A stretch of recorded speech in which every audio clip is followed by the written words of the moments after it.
Night always arrives more quietly than you expect.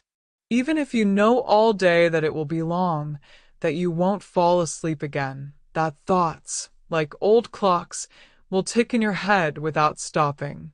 Still, when it descends upon the house, it becomes somehow especially empty.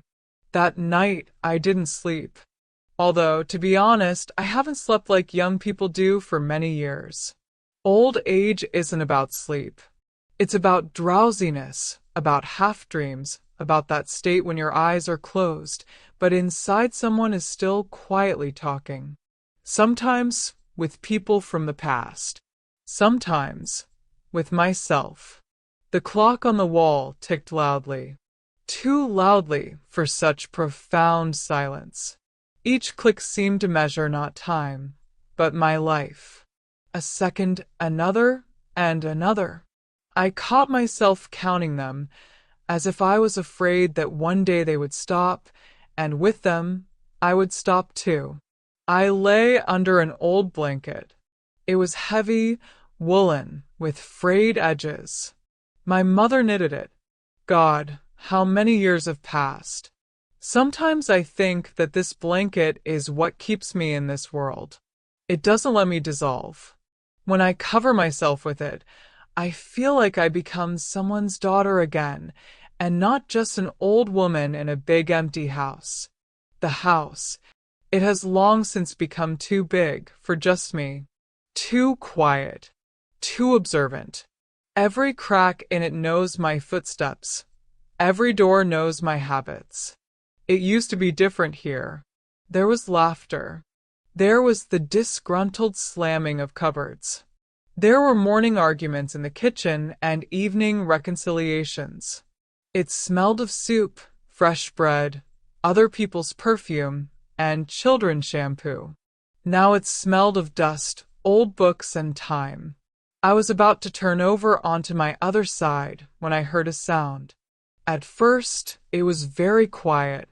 So quiet that you could have attributed it to the old house, to the wind, to my imagination. But then again, a click, the lock. I slowly propped myself up on my elbow. My heart responded not with pain, no, but with anxiety. An anxiety that rose from within, like cold water. I immediately understood. This wasn't a dream. Not the house. Not memories. Someone was opening the front door. I froze, listening. At such moments, hearing becomes as sharp as an animal's. I heard everything. The stretching of the metal lock, the careful turning of the handle, the door opening just a tiny crack, as if the person was afraid to breathe too loudly. I felt cold. Not my body, my soul. No one had come to see me at night for a long time. And during the day, to be honest, the neighbors sometimes dropped by, the postman and the doctor once every few months. But like this, secretly on tiptoe, as if he didn't want to be noticed. I thought of something foolish. That maybe they had mistaken the house. Or that I should stop reading those old newspapers with crime stories. Old age likes to conjure up fears. And yet I got up. Slowly. Carefully. The floor creaked softly under my feet, as if warning me. Are you sure? I put on my robe, adjusted the collar, ran my hand along the wall. That's how I always walked, even during the day. The wall was cold and familiar. It knew me better than anyone. The hallway was dark.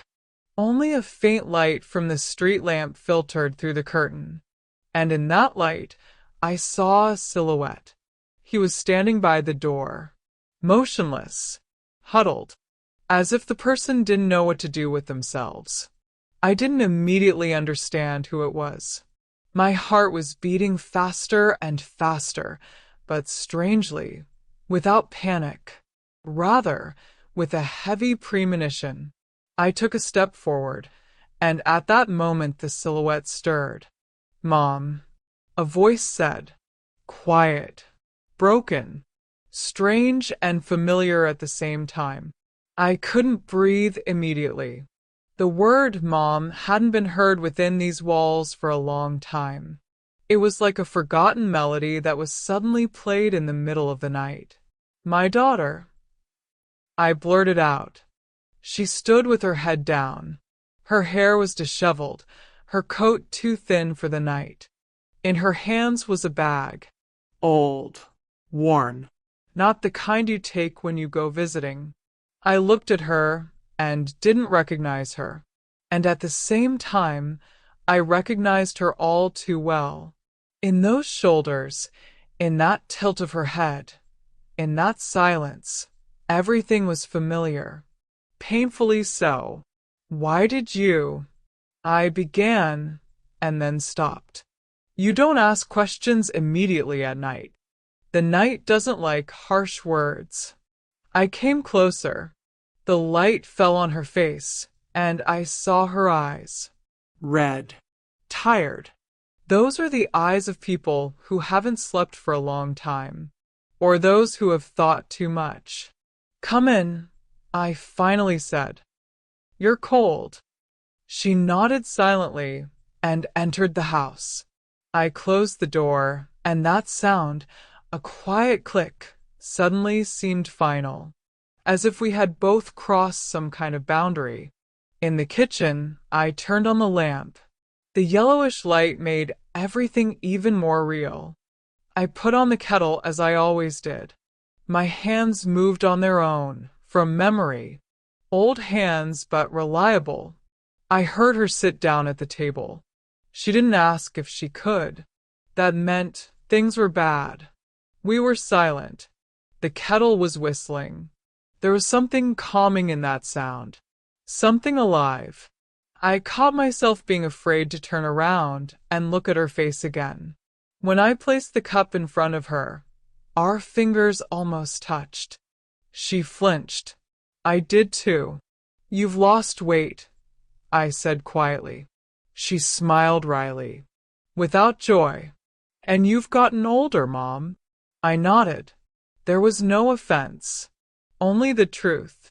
She cupped the mug in her hands, as if warming herself not from the tea, but from the very fact that she was sitting here, at home. I looked at her and suddenly understood. She hadn't just come. She hadn't come by chance. Not for tea. Not to spend the night. She had brought something heavy with her. Something she had carried inside for a long time. I couldn't be there anymore, she finally said. I didn't know where to go. I didn't ask where there was. I didn't ask what had happened. Sometimes a mother senses the moment, and this moment told me, if I ask a question now, she might shut herself off forever. I just sat opposite her, listening to her breathing, watching the edge of the cup tremble, and in that very second, somewhere deep inside, I understood. This night wouldn't end like all the others. She hadn't just brought her daughter with her. She had brought a secret, and I didn't know yet that this very secret would turn my life upside down. But my heart, my old, tired heart, already knew there would be no turning back. Sometimes life brings small surprises. Link in the description. We sat in silence for a long time, so long that the tea had cooled and the night outside seemed to have frozen, listening to us. I looked at my daughter and caught myself being afraid to break this fragile pause. Sometimes silence speaks louder than any words, especially this kind of silence, heavy, tense, like an old thread ready to snap at any careless movement. She held the cup with both hands, as if afraid to drop it. Her fingers were thin, white with tension. I remembered those hands differently. Small, clinging, always reaching out to me. Back then, I thought it would always be like that she would always be by my side, always need me. How naive I was. Have you eaten recently? I finally asked, softly, almost in a whisper. She shrugged. That gesture was so familiar that my heart ached. I don't know, she replied. I don't remember. I got up and took everything I could find from the refrigerator. Soup, bread, a piece of cheese. Simple food. Homemade. The kind that doesn't ask questions and doesn't require explanations. I placed the plate in front of her, and she looked at it as if it were something too complicated. Eat, I said. Then we'll talk. She nodded, but didn't pick up the spoon right away. She sat, staring at the plate, and it seemed to me that she was struggling not with hunger, but with something inside herself. Finally, she took the first sip, then another, slowly, carefully, as if checking if it was safe here. I sat opposite her and began to observe. A mother always observes, even when she pretends to be preoccupied with her own thoughts. I watched her eat, without appetite, mechanically. I saw her flinch at every extraneous sound. Even the sound of a car driving by in the distance made me jump. Are you scared? I asked, without looking at her. She froze. The spoon stopped halfway to her mouth. A little, she answered after a pause. Although, no, not a little. I'm very scared. These words hung between us. I felt them settling in the air, like dust. I wanted to get up, go to her, hug her like before, but something stopped me. Maybe the fear of scaring her away. Maybe the understanding that she was no longer the same girl who could simply be hugged to make everything right. You're safe here, I said. This is your home. She looked up at me. There was something so desperate in her eyes, as if she wanted to believe, but couldn't. What if I brought trouble here? She asked almost inaudibly. I shook my head, slowly, confidently. Trouble doesn't come at night with empty hands, I replied. It comes noisily. And you came quietly. She turned away. I saw her shoulders tremble. She pressed her lips together, as if trying to hold something inside. Tears? Words? A confession? I suddenly remembered how many years ago she sat at this same table, doing her homework and crying because she didn't understand the problem. I told her then, don't rush. Everything will come. And she calmed down. Now I didn't know what to say. Because what wasn't coming wasn't the solution to a problem. It was life. I thought you wouldn't open the door, she said suddenly. I stood there and thought you might not open it.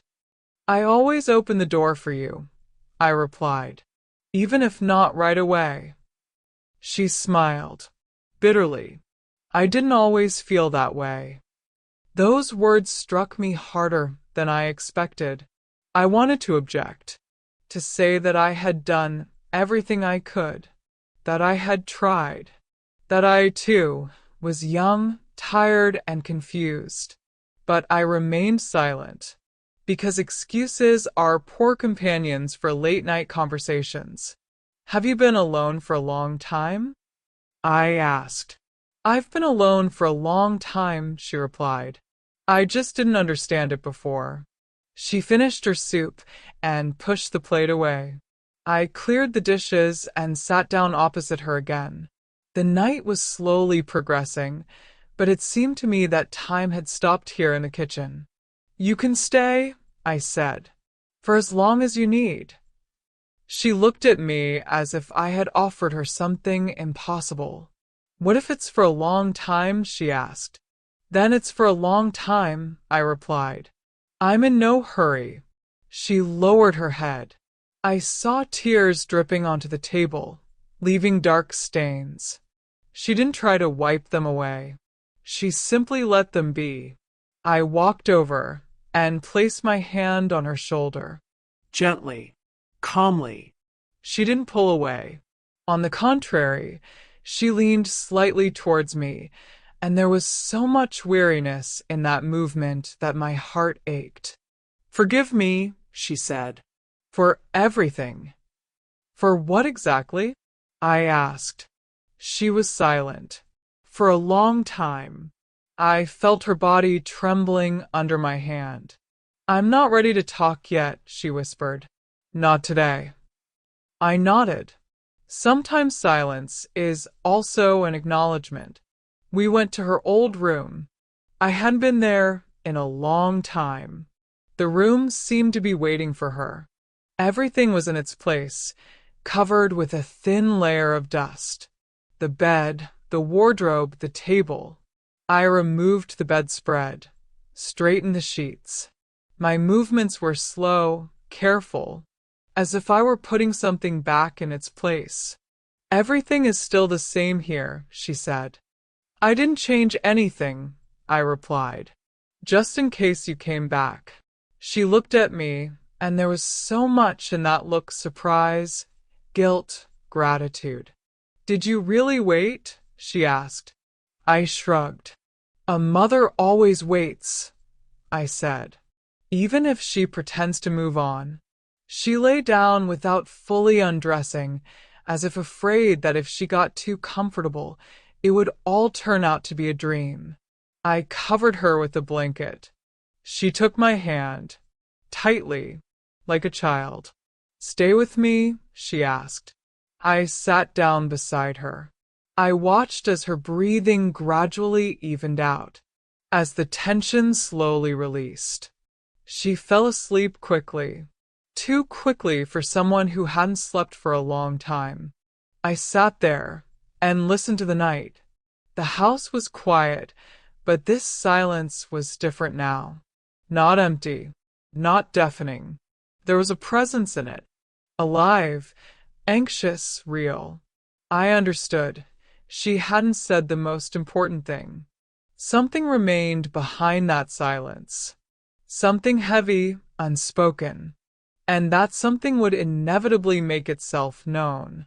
I left the room, quietly closed the door, and stopped in the corridor. My heart was beating slowly, but unevenly. I felt that there were conversations ahead that I wasn't ready for. Confessions that would change not only her, but me as well. I went to the window. Outside, the dawn was beginning to break. The night was receding, but the anxiety remained. I whispered into the emptiness, as if to myself, "Lord, give me the strength to hear what she has brought." Because I already understood. The silence between the words was only the beginning. Morning arrived unnoticed. It always comes that way, without asking, without promises, without any certainty that things will get easier. I woke up earlier than usual, as if someone had quietly called me from within. There was a special kind of silence in the house, not the silence of night, but the fragile, expectant silence of morning. It was the kind of silence that precedes an important conversation, before life takes a turn that will be remembered for a long time. I slowly got up, put on my robe, and went to the kitchen. It was still gray outside. The branches of the old apple tree barely stirred, as if they couldn't quite decide to wake up completely. I put on the kettle, turned on the stove, and waited for it to start whistling. That sound always calmed me. It said, "Life goes on no matter what." My daughter didn't come out right away. I heard her tossing and turning in her room, the creaking of the bed. Every movement echoed in me with anxious anticipation. I didn't turn around. I didn't want to scare away this moment. When she entered, I felt it on my skin. The air changed. She wasn't wearing a coat, just an old homemade sweater that I had knitted for her a long time ago. It was too big for her, but she was wrapped in it as if for protection. Her hair was haphazardly tied back, her face was pale, but her eyes were a little brighter than they had been the night before. "Good morning," she said. "Good morning," I replied. We sat down at the table. I poured the tea. Our movements were slow, cautious, as if we were walking on thin ice. I felt that today something would be said that couldn't be taken back. "Did you sleep badly?" I asked. "Better than in the last few months," she replied. "It's quieter here." I nodded. Quieter doesn't mean easier. I knew that. We drank our tea in silence. I watched the steam rise from the cup and disappear. Words disappear too, if you don't dare to say them in time. "Mom," she began, and then fell silent. I didn't rush her. In moments like these, you can't push. The truth chooses its own time to come out. "I thought for a long time about whether to come to you," she finally continued. "I was afraid. Not of you, of myself." She lowered her eyes, gripping the cup so tightly that her knuckles turned white. "I don't know where to begin," she whispered. "Start with what hurts the most," I said. She nodded, Took a deep breath. I saw her lips trembling. "I ruined everything, Mom," she said. "My life. And it seems not only mine." These words fell onto the table like a heavy stone. I felt something clench inside me, but I didn't interrupt. I didn't try to comfort her. Sometimes a person needs to express the pain first before it can be healed. "I lived as if I had extra time," she continued, "as if everything could be fixed later. I walked away from people when things got difficult. I pretended to be strong, but in reality, I was just running away." I listened and remembered her as a little girl. How she hid behind my back when she was afraid. How she believed that I could protect her from everything. I wanted to say, "I'm here." But I remained silent, because now she needed to be there for herself. "I met a man," she said. "He seemed reliable." Calm. I thought that being with him would make me better. Calmer. But it turned out the opposite. I felt my heart skip a beat. A mother's heart always senses danger before words are spoken. "He didn't hit me," she said hastily, as if guessing my thoughts. No. "He just erased me." Slowly. Day after day. I stopped understanding who I was. I was living his life, his fears, his rules. She fell silent. I could see how difficult it was for her. How every word was an effort. "I left," she said. "But when I left, I realized I had nowhere to go. All the bridges were burned. My job, my friends, I destroyed it all myself." I nodded. There was no reproach in my gesture, only understanding. "And that's not all," she said quietly. "There it was." I felt it immediately. My heart tightened even more. "Mom." She looked me straight in the eyes. "I'm pregnant." The words hung in the air. The world seemed to slow down. I could hear the clock ticking, the water dripping somewhere, a bird crying outside the window. Everything else disappeared. I looked at her and didn't know what to say. Thoughts raced through my mind, one after another. Fear. Joy. Confusion. Guilt. Hope. "Are you sure?" I finally asked. My voice was quiet. Too quiet. She nodded. Tears filled her eyes again. Yes. "For several months now. I've been hiding it. From everyone. Even from myself."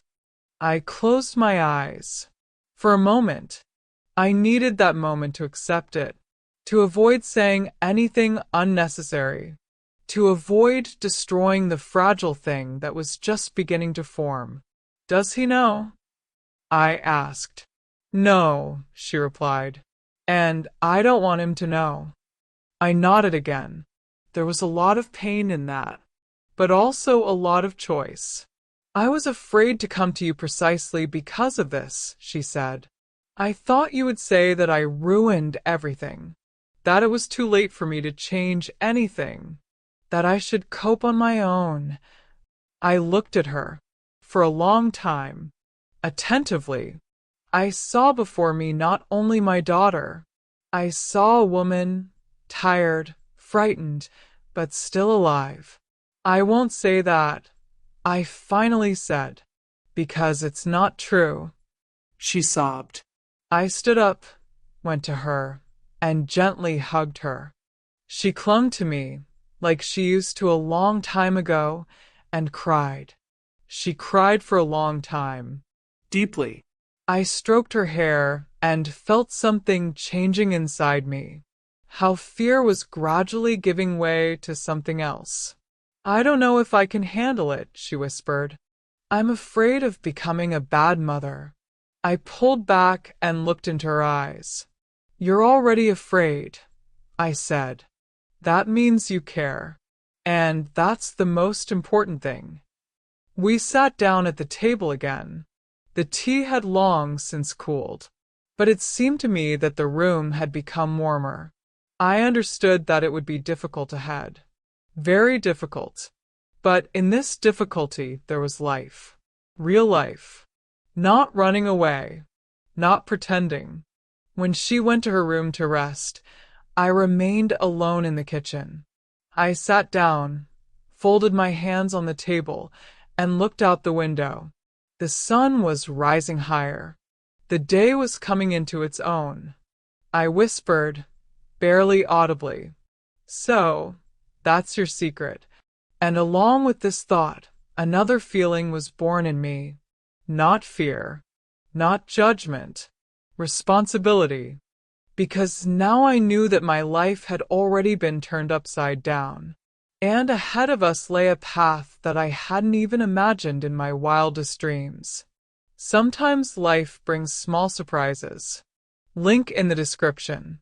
After her confession, the house seemed to change. It remained the same walls, the same creaking floorboards, the same smell of old wood and tea, but the air became thicker. A tension filled it, as if someone had stretched an invisible string. I walked through the room slowly, cautiously, afraid to disturb it with a careless movement or word. My daughter slept almost all day. Her sleep was restless, troubled. I heard her sighing, quietly moaning, turning from side to side. I didn't go into her room unnecessarily. Sometimes, caring means knowing when not to interfere. I busied myself with tasks I had long put off. I dusted the shelves, sorted through old papers, folded the laundry. My hands moved habitually, but my thoughts kept returning to the same thing. Pregnant. This word resonated within me, heavy and yet somehow bright, like a bell, low, resonant, with a long echo. I remembered myself. Young. Frightened. Pregnant with her. Back then, I also didn't know if I would cope. Back then, it also seemed that life was ending, not beginning. I had no one to tell me that fear is not weakness. I coped as best I could. Sometimes well, sometimes badly. And now, everything was coming back. Towards evening, she came out of her room, quieter than in the morning. She sat in the armchair by the window, wrapped herself in a blanket. I brought her an apple, placed a glass of water beside her. We didn't speak. And this silence was different now. Not tense, rather cautious.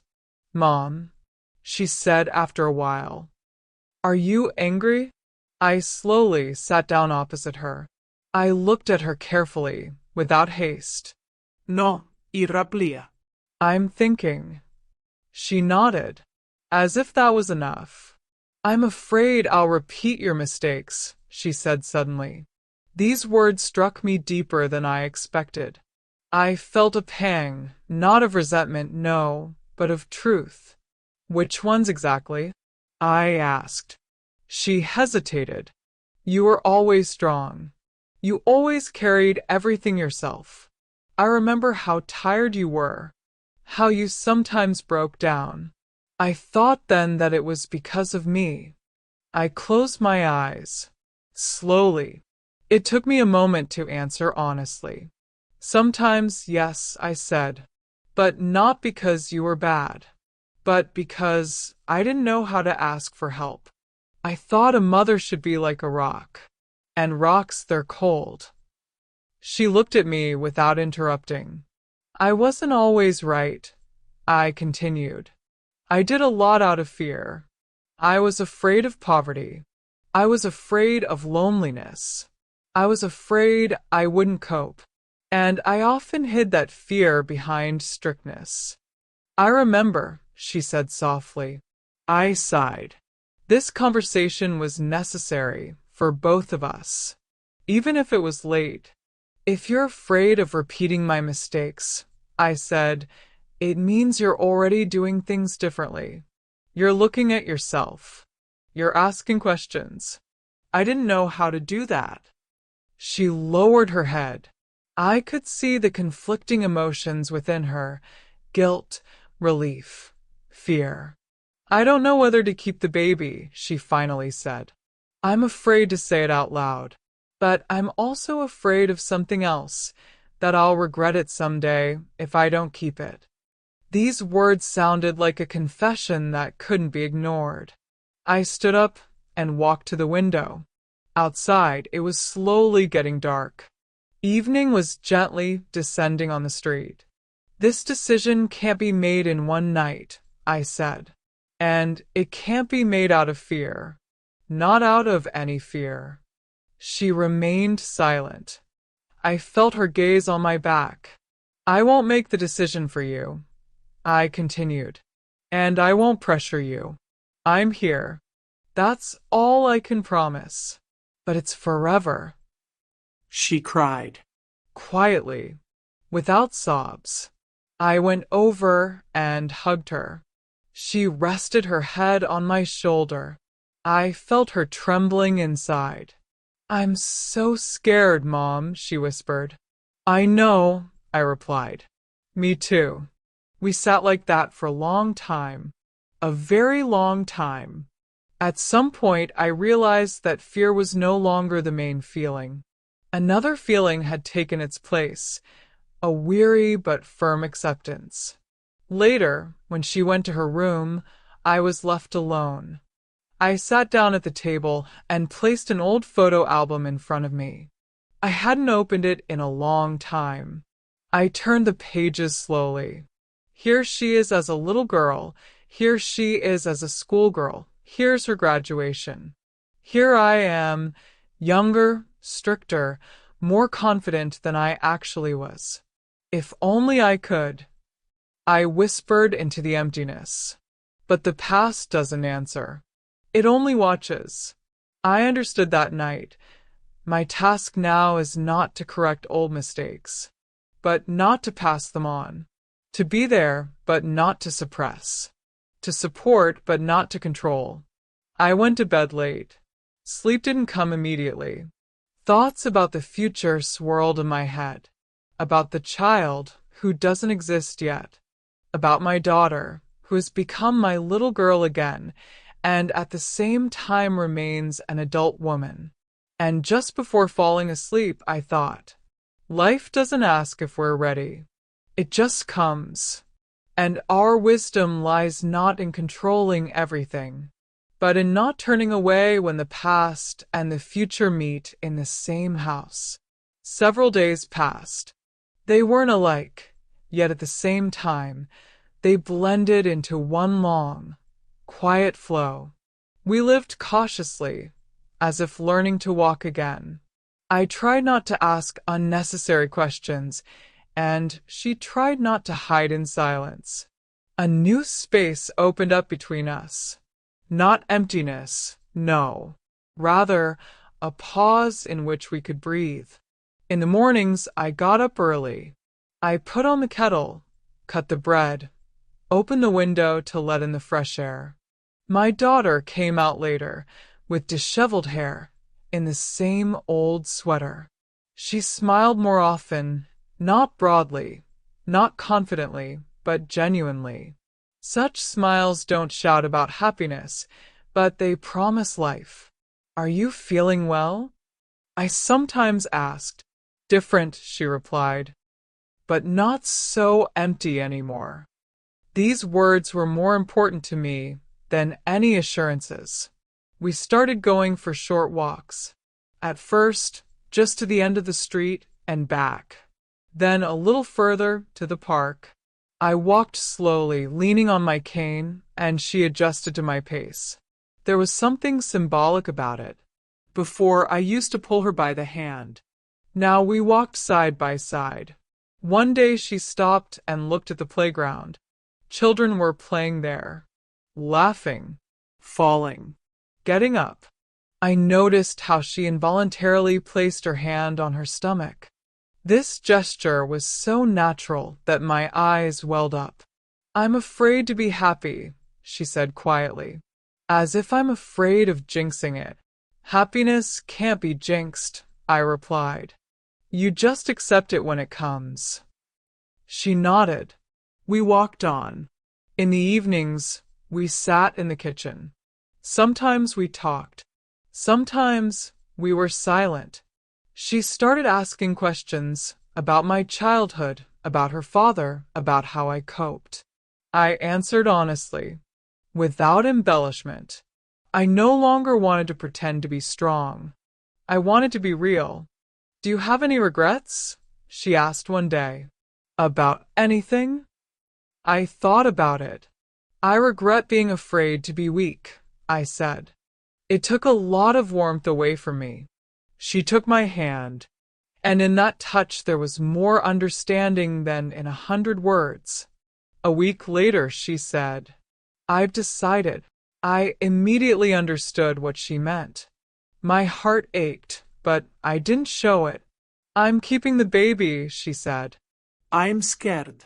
But I don't want to run away anymore. I nodded, slowly, holding back tears. It's your decision, I said, and I respect it. She smiled, this time a little more confidently. I was afraid you'd be disappointed, she confessed. I'm proud of you, I replied, for your honesty with yourself. That evening I couldn't fall asleep for a long time. I lay there and thought about the future. It didn't seem easy, but it no longer seemed empty. I began to notice how the house was coming alive. Not loudly, not abruptly, just softly. Sounds reappeared in it, footsteps, rustling, breathing. I caught myself smiling, listening to her talking on the phone, laughing at something of her own. Sometimes she still cried. Sometimes she withdrew into herself. But now she wasn't alone. And neither was I. One morning, she came up to me and said, I want to find a job. Just for a while. Just to feel grounded.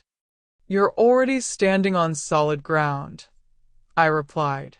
But moving forward is the right thing to do. We hugged. I felt a quiet joy rising inside me. Not excitement, not euphoria, but a calm light.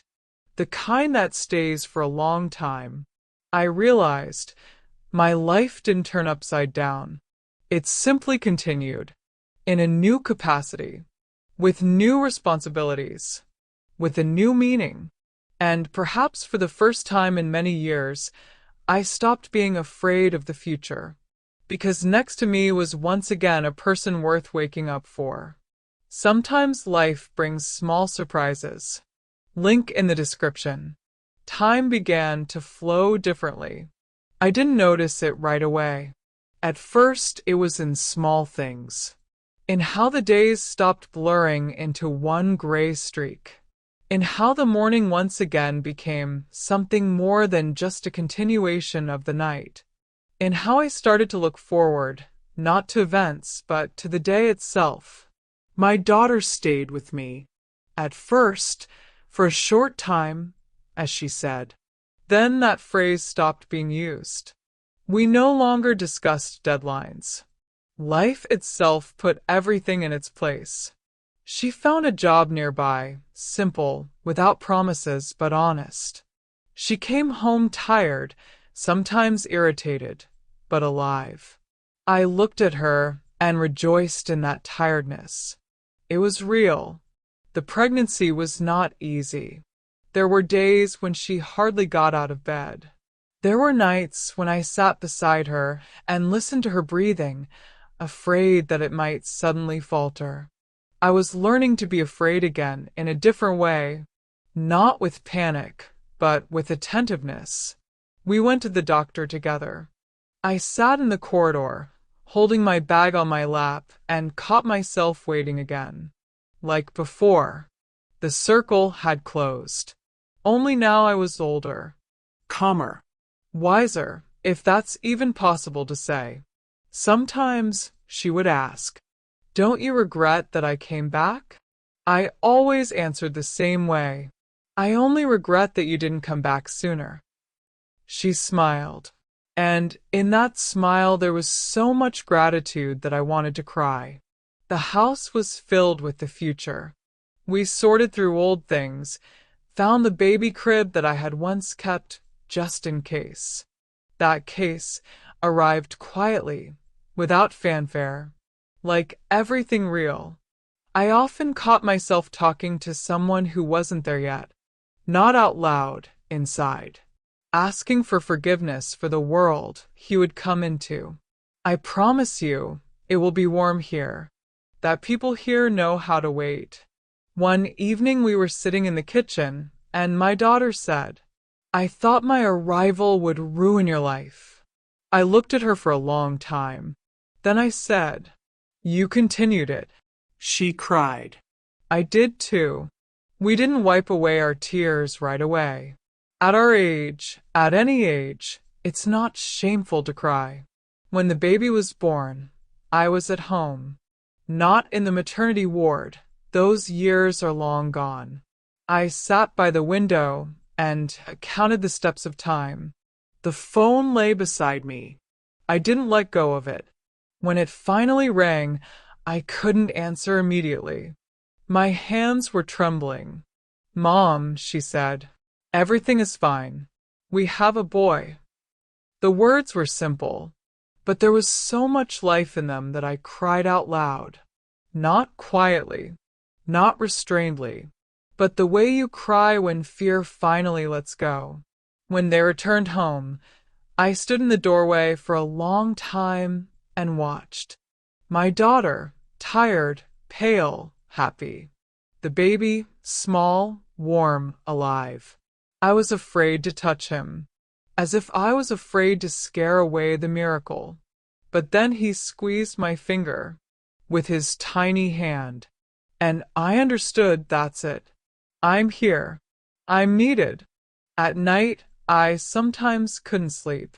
I listened to him breathing, to my daughter walking quietly around the room. In that breathing, in those steps, there was more meaning than in all the years of my loneliness.